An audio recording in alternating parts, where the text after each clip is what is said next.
Imagine your entire existence, everything you believe to be real, your surroundings, your body, your memories, your worries, your hopes.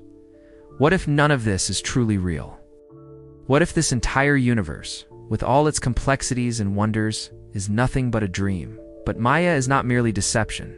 It is the creative principle that turns oneness into multiplicity, infinity into form, and silence into the symphony of life. Ancient wisdom has spoken of multiple layers of existence to help us understand how reality works. If everything around you, even your sense of self, is a dynamic illusion created by consciousness, what should you do with that knowledge? We are like the ripples on the surface of the lake, constantly changing, coming and going. We have no lasting identity. We should not cling to the impermanent. As the water of the lake does not identify itself with the ripples, we must not identify ourselves with our experiences. They are but visitors passing through our field of consciousness. Realize this, and you find peace. And if you're feeling extra generous today, consider becoming a member. Thanks for watching.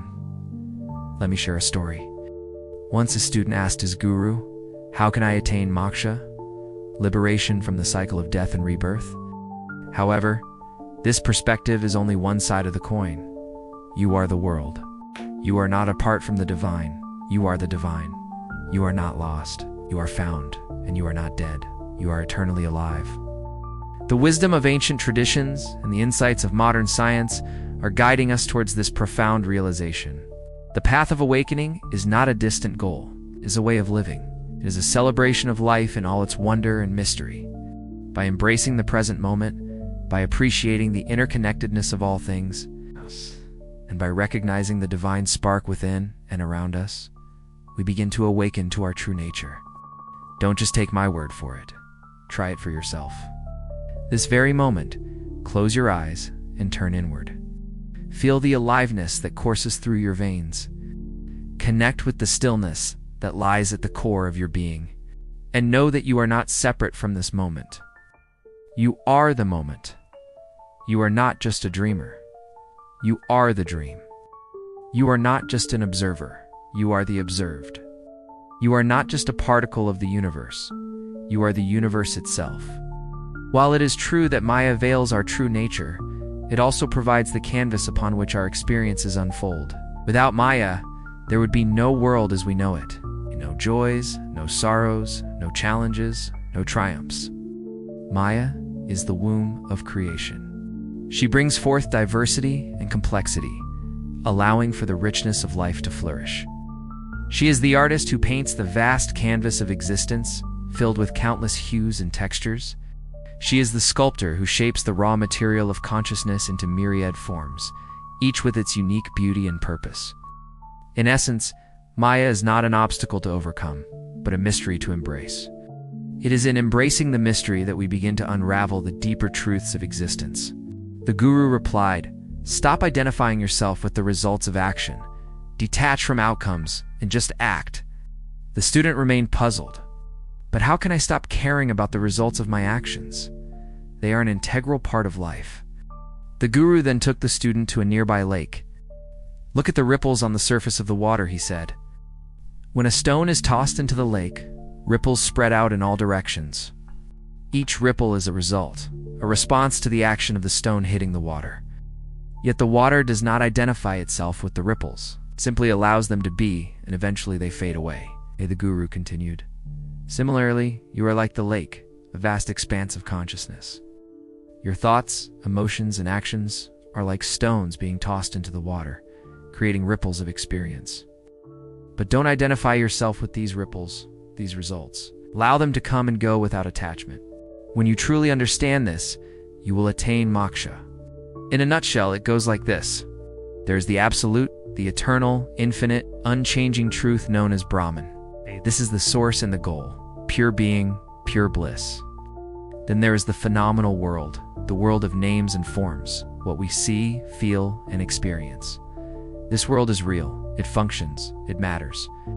It is how we organize our lives, our joys and struggles, our relationships, our accomplishments, and our losses. Finally, there is the apparent level, the level of our conceptual understanding. This is our belief in separateness, our ideas about who we are, and how the world works, our likes and dislikes, our opinions and judgments. It is on this apparent level that Maya operates most strongly, obscuring our true nature and our connection to the Absolute. But Maya is not an independent power. It is a mode of consciousness, a way of understanding that arises from our own minds. Our intellect creates an elaborate web of concepts and associations that overlays the phenomenal world.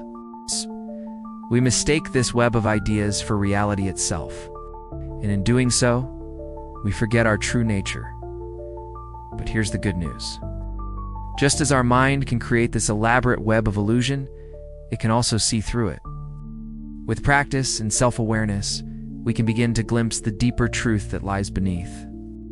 According to the Vedas and the Upanishads, Maya is the reason you feel cut off from the universe, why joy seems like something to chase rather than something to remember.